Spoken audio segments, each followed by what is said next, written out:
afternoon everyone, welcome to Wakefield College Horticulture at Thorns Park. This is a site that we work with the council on. The council let us rent it. It hasn't been used for about 8 years, so we're in the process of bringing it back into a garden, and there's lots of different projects here that all the students get involved in.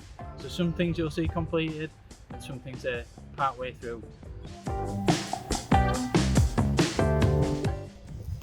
So this is what we like to call as sunken garden. When we first came down here, you couldn't get past these steps. So these little steps here, you couldn't see down here because it was just full of weeds. We were sort of up to chest height in weeds, in thistles. So the first thing we did when we came down is to clear this area, and they wanted to grow vegetables. So we created a vegetable patch, and we've got some apple trees trained across the fence there. This bit in the middle, this brick structure, we're going to turn into like a long pond, so a long contour pond, and then we plant these bulbs and things in the circular bed there. If you can see behind me, this is one of the projects that we've been working on this year with the level 1 horticulture students, which is we need more growing area for producing new plants. So we've been building a greenhouse. We thought we'd try and build one ourselves rather than buy one in. So it's a purpose fit, and it'd be a good project for students to be involved in.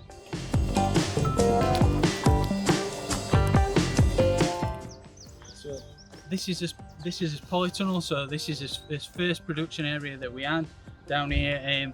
This area here, there was a path originally, but we didn't know that until we looked on Google Earth, because the area was so overgrown, and we found it with the students on Google Earth and cleared it and put this polytunnel up from his old garden. So we brought this down, the frame down, and reskinned it and put it up here. The students at the moment are just currently making a path to go around the edge with the bark chippings, so we can get round either side.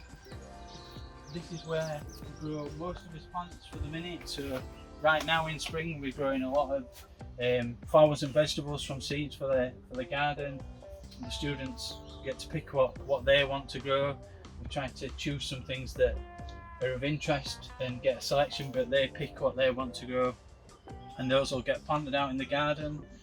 The hope is that the vegetables, the long-term plan is that a lot of the vegetables will go up to the catering to the restaurant, and the catering students will be able to use those in the Catskills restaurant for the meals that they're making.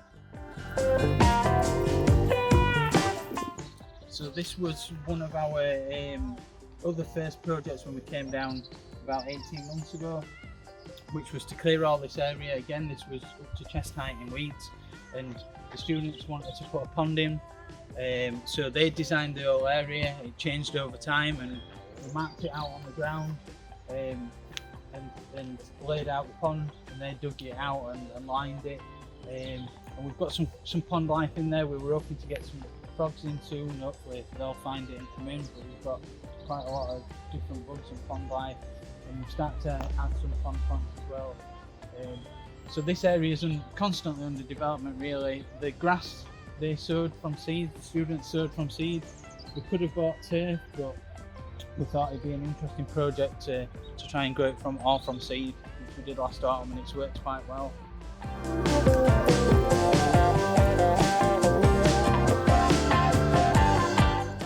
So this is his fruit tunnel, his first fruit tunnel, which we inherited.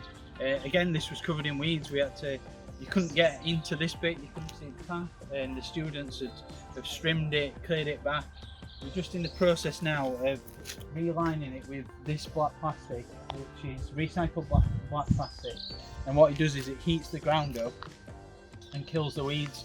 So we'll be able to grow pumpkins. The plan is to grow a variety of different pumpkins all down this tunnel, and it to be a pumpkin tunnel. So we've got some blue ones, your traditional orange Halloween pumpkins, all different shapes and sizes, some sort of warty ones and things. So hopefully again they'll go up to catering, and we'll be able to have a display of those come autumn. So we're still just clearing the top bit, and then we'll realign it.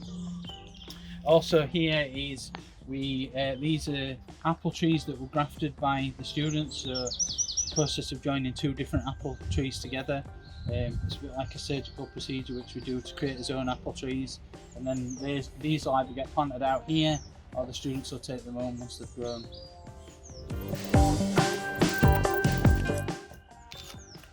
This is a second fruit tunnel. It's the one that we worked on first when we first got here. We've got the idea is to have different varieties of fruit in here, so that people can see the difference between types of fruit. So we've got, with it being Wakefield, obviously we had to have rhubarb. So we've got currently got 5 different varieties of rhubarb. So they all look slightly different, or they grow earlier, or the stems are a different colour, or they're slightly sweeter. We've got white currants, red currants, josterberries. We've got 5 different types of gooseberries, so different colours, different sizes. 4 different types of black currants, including the black currant that they make Ribena from.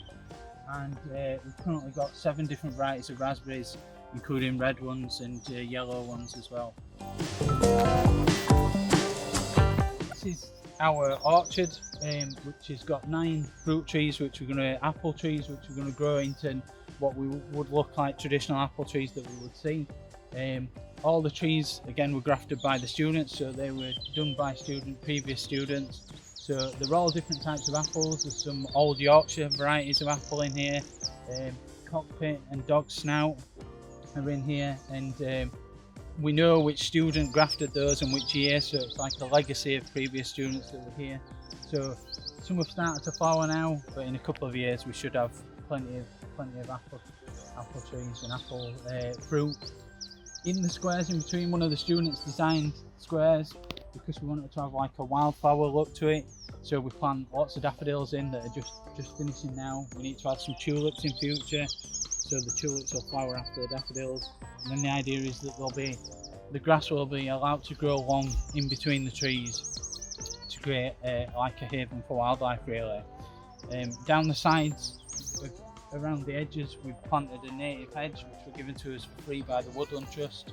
So the idea is that will bring in native British wildlife as well, which will mean that we don't have to spray with pesticides any of the trees, because the wildlife will hopefully balance that out for us.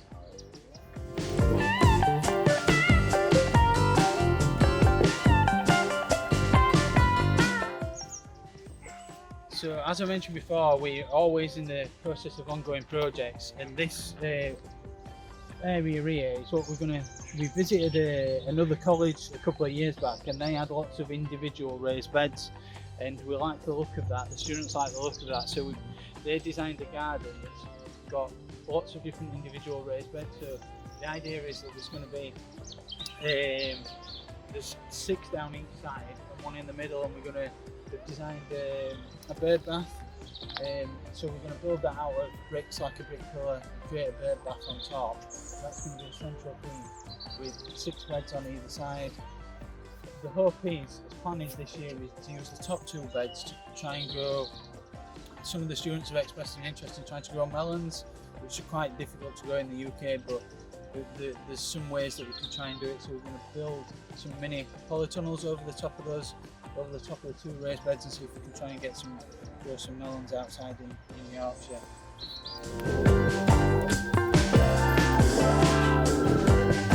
This is the latest area that we've been working on, really, which is they wanted a nice piece of grass that they could try and maintain and keep cut.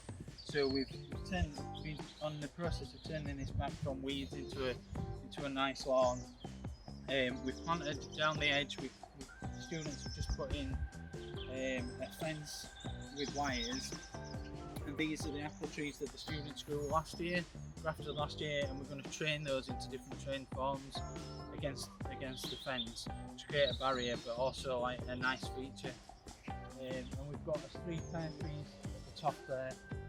The idea is that top area will turn that into a garden. So a future project will be to design what the top half is going to be like, and what's going to go in it, and how it's going to look, and that'll be down to the students to do, and we'll develop that in future years.